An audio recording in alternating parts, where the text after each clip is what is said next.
آپ مجھے کتنے سالوں سے جانتے ہیں؟ ماشاءاللہ کوئی I think more than 10 years. More than 10 years. اچھا، جو ہماری پہلی ملاقات تھی اس میں آپ کچھ ریزرو تھے، ٹھیک ہے، یہ تو اگریڈ بات ہے، اور پھر جیسے جیسے وقت گزرتا گیا اس ریزرونیس میں آپ کی تھوڑی کمی آئی ہوگی، جسے کہتے ہیں نا جھاکا کھل گیا ہوگا، ایسے ہی ہے. اور یہ عام طور پہ عبدالعلیم کے ساتھ، ہر ایک کے ساتھ، مخلوق کے ساتھ معاملہ اس طرح کا ہے کہ جیسے جیسے آپ کا اس کے ساتھ وقت گزر جاتا ہے اس طرح اس کی شاید عظمت in a sense کم ہوتی ہے. بالکل ٹھیک. لیکن ہمارے اسلاف کہتے ہیں کہ اللہ تعالیٰ کی ذات کے بارے میں، اللہ کی معرفت کے بارے میں things are exactly opposite. اللہ اکبر. اللہ تعالیٰ کی معرفت جس طرح انسان کے دل میں بڑھتی جاتی ہے ویسے ویسے وہ اس کو زیادہ awestruck ہونا چاہیے اللہ تعالیٰ کے بارے میں. and this is the reason why علماء نے کہا ہے کہ the more your relationship with Allah is good، اتنا ہی وہ آپ کو برے کاموں سے روکے گی اور گناہوں سے روکے گی. اسی لیے ابن القیم رحمہ اللہ نے 2 کوٹیشنز میں آپ کے سامنے ان کے رکھوں گا. انہوں نے یہ بات کی ہے کہ جو اللہ تعالیٰ کی معرفت ہے، یہ جو نالج ہے، اس کو فقہ الاکبر بھی کہا گیا ہے، the biggest fiqh understanding of religion. اور انہوں نے ایک انالوجی دی. انہوں نے کہا کہ جو چاہتا ہے نا کہ وہ اپنی بلڈنگ کو مضبوط کرے، لمبا کرے، ایک انالوجی دی انہوں نے، اس کو چاہیے کہ وہ اس کی بنیاد مضبوط کرے. وہ کہتے ہیں کہ اگر بنیاد مضبوط نہیں ہے تو آپ کی جو بلڈنگ ہے وہ زیادہ دیر کھڑی نہیں رہے گی. اگر اس کی بنیاد مضبوط ہے تو آپ جتنی مرضی لمبی کرتے جائیں بلڈنگ. انہوں نے کہا کہ اس انالوجی کے اندر جو بنیاد ہے وہ اللہ تعالیٰ کے اسماء و صفات ہے، اللہ تعالیٰ کی معرفت ہے. یہ انسان کے اندر، اور میں آپ کو بتاؤں جنرلی ہمارے آڈینس میں سے اکثر لوگ یہ سمجھ رہے ہوں گے کہ یہ بڑی ایبسٹریکٹ سی بات ہے کہ اللہ کے نام ہے، اللہ کی معرفت ہے، اس کا میری ڈیلی لائف پہ کیا امپیکٹ ہے. آپ یقین کریں اس کا بہت امپیکٹ ہے اگر ہم اس ٹاپک کو تھوڑا وقت دیں، تھوڑا سمجھنے کی کوشش کریں. کیا بات ہے، کیا بات ہے. علیم، میں چاہوں گا کہ سورہ مریم کی کچھ آیات پڑھوں آپ کے سامنے کہ انبیاء کیسے اللہ کو پکارا کرتے تھے اور کس طرح پہچانتے تھے وہ اپنے رب کو. کاف ہا یا عین صاد ذکر رحمت ربک عبدہ زکریا.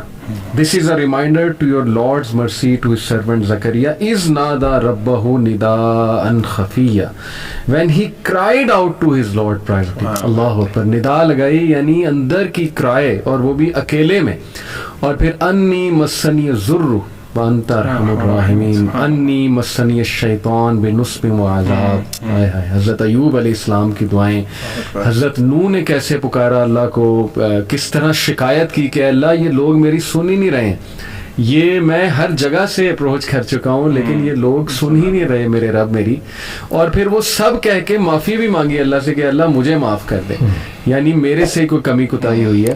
پھر یہی حضرت زکریا نے اللہ سے کہا کہ اللہ میری بونز ویک ہو گئی ہیں، میں اولڈ ہو رہا ہوں، اور اللہ میں تجھ سے دعا کر کے ولم اکم بدعائک ربی شقیہ، کبھی بھی ڈس اپوائنٹ نہیں ہوا. حسن ظن دیکھیں. اور پھر جب فرشتوں نے بشارت دی تو حیران ہو گئے، کہتے میرے ہاں کیسے لڑکا ہو سکتا ہے، یعنی پہلے خود ہی دعا کی پھر خود ہی حیران ہو گئے کیسے یہ اس کو. ہاؤ ڈو یو سی آل دس سلیم؟ یہ جو میں نے بھی علی بھائی، انسان کی نا فطرت ہے، انسان چاہے وہ انبیاء تھے، انبیاء تو اللہ کو سب سے زیادہ جانتے ہیں نا، پوری مخلوق میں سب سے زیادہ اللہ تعالیٰ کو انبیاء جانتے ہیں کیونکہ اللہ تعالیٰ نے ریولیشن پہ ڈائریکٹ کی اور ان کے پاس نالج ہوتا ہے اس چیز کا. یہ نا انسان کی فطرت ہے. جس طرح آپ حضرت ابراہیم علیہ السلام کو بھی دیکھیں کہ انہوں نے اللہ تعالیٰ سے کہا کہ اللہ تعالیٰ آپ مردہ کو کیسے زندہ کریں گے، حالانکہ وہ اولو العزم پیغمبر ہیں، یعنی ٹاپ میں آتے ہیں، ٹاپ 5 میں ان کا نام ہے. لیکن وہ بھی اللہ سے جانا چاہتے تھے کہ اللہ آپ کیسے کریں. اللہ تعالیٰ نے پھر انرجی پیش کیا کہ اس طرح یہ آپ پرندوں کو کریں اور وہ سارا معاملہ ہوگا. سیم گوز فار زکریا علیہ السلام، جس طرح آپ نے بات کی. وہ دیکھیں سوسائٹی میں نا یہ بڑا مشہور ہوتا ہے کہ اگر ان کے آپ بوڑھے ہو گئے ہیں اور آپ کی یہ سرکمسٹینسز ہے، فزیکل ہیلتھ آپ کی اس طرح کی ہے تو آپ کی اولاد نہیں ہو سکتی، مثال کے طور پہ. This is very common in our society as well. تو جب انسان وہ چیزیں بار بار سن رہا ہوتا ہے نا تو وہ اس کے اندر بیٹھ جاتی ہیں. لیکن وہ اللہ سے ان کا کنیکشن اتنا اسٹرانگ تھا کہ جب انہوں نے حضرت مریم کو دیکھا نا، ایکچولی حضرت مریم کے پاس گئے تھے، وہ ان کی کفالت میں تھی نا وہ، تو ان کے پاس گئے، دیکھا کہ جو فروٹس ہیں یا جو فوڈ ہے وہ ایسے موسم کا ہے جو اس وقت وہاں پہ اویلیبل نہیں ہوتا. تو بڑے حیران ہوئے کہ کفالت بھی میں کرتا ہوں ان کی، میری کسٹڈی میں ہے یہ، اور مطلب اور سورسز بھی نہیں ہے، تو ان کے پاس یہ کیسے آ گیا. تو ان سے پوچھ لیا پھر آگے سے اسی صورت میں اللہ تعالیٰ مزید بتاتے ہیں کہ یا مریم ان لکی ھذا، یہ کہاں سے ہے آپ کے پاس؟ تو انہوں نے کہا ہی من عند اللہ، یا ہوا من عند اللہ. تو یہ اللہ تعالیٰ کی طرف سے میرے پاس آیا. تو جب انہوں نے یہ چیز سنی تو وہ اتنا, آپ سمجھ لیں کہ ایک ڈیسپریشن ہوتی ہے نا انسان کی کہ میری اولاد نہیں ہے, اگر اللہ تعالیٰ یہ امپاسبل کر سکتے ہیں نا, جس طرح آپ نے ابھی شروع میں بات کی تھی, ہی از دا رب آف امپاسبل, یعنی وہ امپاسبل کو پاسبل کر سکتے ہیں.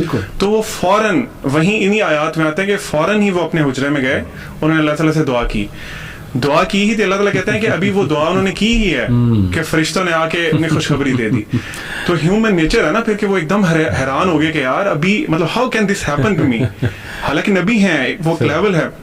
تو اللہ تعالیٰ نے ان کو کہا کہ تمہارا بیٹا ہوگا, اور بیٹا بھی جو صالح بیٹا ہوگا. پھر اس پہ بھی انہوں نے اسٹاپ نہیں کیا, انہوں نے کہا اللہ تعالیٰ مجھے کوئی نشانی چاہیے, گیو می اے سائن. انسان کی سائیکی ہے نا, اللہ تعالیٰ بھی, اور دیکھیں اللہ تعالیٰ کی محبت, اس پہ ہم انشاءاللہ بھی آئیں گے. اللہ تعالیٰ اپنے بندے سے کتنی محبت کرتے ہیں اور اپنے بندے کو کتنا جانتے ہیں کہ اللہ تعالیٰ نے آگے سے ڈانٹا نہیں ان کو کہ تم میرے نبی ہو کے تم نے یہ سوال کیوں پوچھا میرے سے. اللہ تعالیٰ کی نشانی یہ ہے کہ آپ نے نا, آپ لوگوں سے بات نہیں کر سکیں گے آئی تھنک فار 3 days, اور آپ نے ان سے نا اشاروں سے کہنا کہ اللہ کی بات کریں اور جو بھی معاملات ہیں. So the point we need to understand here is کہ یہ انسان کی نا فطرت ہے. انسان نے چونکہ اللہ تعالیٰ نے ہمیں پیدا کیا ہے, اللہ تعالیٰ سے ہمارے ایک ریلیشن شپ ہے, اور ہم نے اللہ تعالیٰ کو دیکھا نہیں ہوا نا اپنی زندگی میں. تو انبیاء تو بہت زیادہ کنیکٹ کرتے تھے اللہ تعالیٰ سے. موسیٰ علیہ السلام دیکھ لیں علی بھائی, موسیٰ علیہ السلام جب فرسٹ ٹائم اللہ تعالیٰ سے میٹنگ ہوئی ان کی, تو وہ اللہ تعالیٰ ان سے پوچھتے ہیں موسیٰ تمہارے ہاتھ میں کیا؟ تو سبحان اللہ, اللہ تعالیٰ کو زمین کائنات کے ہر ذرے ذرے کا علم ہے, اور موسیٰ علیہ السلام کو بھی اس بات کا پتا تھا کہ اللہ کو پتا میرے ہاتھ میں کیا ہے. لیکن وہ ہوتا ہے نا کہ علماء کہتے ہیں کہ وہ کنورسیشن نا اللہ تعالیٰ نے ان کو ذرا کام ڈاؤن بھی کرنا تھا, کیونکہ ان کا فرسٹ ایکسپیرینس اللہ تعالیٰ کے ساتھ. تو موسیٰ علیہ السلام کہتے ہیں کہ اللہ میرے ہاتھ میں چھڑی ہے. اچھا, سوال صرف اتنا تھا کہ موسیٰ تمہارے ہاتھ میں کیا ہے, اس کا جواب ٹو دا پوائنٹ اتنا ہی تھا کہ میرے ہاتھ میں چھڑی ہے. لیکن موسیٰ علیہ السلام کے چونکہ اللہ سے فرسٹ ایکسپیرینس تھا, وہ اتنے ایکسائٹیڈ تھے اللہ سے بات کر کے. ہم لوگ اپنے آپ کو امیجن کریں نا, ہمیں فار ایگزامپل جسٹ سپوز کہ ہمیں موقع مل جائے اللہ تعالیٰ سے بات کرنے کا, ہم تو آئی تھنک وہ چیز سوچ کے ہی کسی اور دنیا میں چلے جائیں گے. تو انہوں نے موسیٰ علیہ السلام نے آگے سے اللہ کو بتایا, اللہ میں اسے یہ بھی کرتا ہوں, میں اسے بکریاں بھی چراتا ہوں, میں اسے پتے بھی. تو علماء اس پہ کمنٹ کرتے ہیں کہ he wanted to prolong that conversation with Allah subhanahu. He was so excited. سبحان اللہ, موسیٰ علیہ السلام. اچھا, لیکن علی بھائی اب یہاں پہ نا ایک بڑا پریکٹیکل کویسچن ہے جو کہ بچوں کے پرسپیکٹو سے میں آپ سے پوچھ رہا ہوں. دیکھیں یہ آئی ایم شیور کہ none of us would not agree, انبیاء علیہم السلام کا یہ جو رویہ ہے, یہ جو لگن ہے, چاہت ہے اللہ تعالیٰ کے ساتھ. لیکن حقیقت یہ ہے جب ہم اپنی بات کرتے ہیں تو معاملہ ایسا نہیں ہے, سیدھی بات ہے. اس کا جواب مجھے ابن القیم رحمہ اللہ کے, اور آج امام ابن القیم کا ذکر ہم بہت کریں گے کیونکہ ان کا یہ ایک ٹاپک ہے, انہوں نے ان کی ایک چیز پڑھ کے یہ مسئلہ میرا حل ہو گیا. اچھا, امام ابن القیم رحمہ اللہ کہتے ہیں کہ پوورٹی, مفلسی 2 قسم کی ہے. صحیح, پوورٹی عام لینگویج میں جس کو ہم سمجھتے ہیں. انہوں نے کہا کہ نمبر 1 تو پوورٹی ایز از انڈرسٹوڈ, جو کہ انہیرنٹ ہے, اور جو کہ کیا کہتے ہیں انہیرنٹ ٹو آل ہے, یعنی کہ کچھ بے بسی جس میں ہم بے بس ہیں, مثلاً قضائے حاجت ہے, the need to go to washroom ہے, نیند ہے, یہ ساری چیزیں انہیرنٹ ہیں سب کے لیے. صحیح. لیکن وہ کہتے ہیں کہ ایک دوسری پوورٹی ہے جو کہ میں سمجھتا ہوں ہمارے اندر نہیں ہے, جس کی وجہ سے ہم وہ فیلنگ نہیں لے پاتے جو کہ انبیاء علیہ السلام نے لی. ٹھیک ہے. وہ دوسری پوورٹی وہ کہتے ہیں والنٹری پوورٹی. اچھا, وہ کہتے ہیں والنٹری پوورٹی یہ ہے ایکنالوجنگ ونز ہیلپ لیسنس, اپنے آپ کو ہیلپ لیس سمجھنا. اور وہ کہتے ہیں کہ یہ اپنے آپ کو ہیلپ لیس سمجھنے کی کیفیت بھی 2 وجہوں کی وجہ سے آتی ہے. There are 2 reasons why somebody would feel helpless and therefore attain in voluntary poverty. وہ کیا ہے؟ ایک بندے کا اپنے رب کے بارے میں اس کی معرفت ہونا, رب کے بارے میں علم ہونا, نمبر 1. نمبر 2, بندے کو اپنے بارے میں علم ہونا. کیا مطلب؟ اپنے بارے میں علم ہونا کہ اس کی اوقات کیا ہے, اور رب کے بارے میں علم ہونا کہ اس کی معرفت کیا ہے. Therefore یونس علیہ السلام کی کیا دعا تھی؟ لا الہ الا انت سبحانک انی کنت من الظالمین, یعنی کہ ہی ایکنالجڈ دا اسٹیٹس آف اللہ, اور انہوں نے خود کیا کیا, انی کنت من الظالمین, ڈیٹیلز بھی نہیں گئے. اور ابن قیم کہتے ہیں this is the essence of strength and happiness, اور یہی وجہ اس آیت کے بعد اللہ تعالیٰ نے کہا کذالک ننجی المؤمنین. یہ آیت جو ہے یہ تمام اہل ایمان کے لیے نجات کا ذریعہ ہے. کیا بات. تو میں سمجھتا ہوں کہ یہ ایبسٹریکٹ نہیں ہے بات, it boils down to the fact جتنا اللہ تعالیٰ کی معرفت ہوگی اتنی یہ چیزیں ان ایبسٹریکٹ اور ٹینجبل لگیں. زبردست.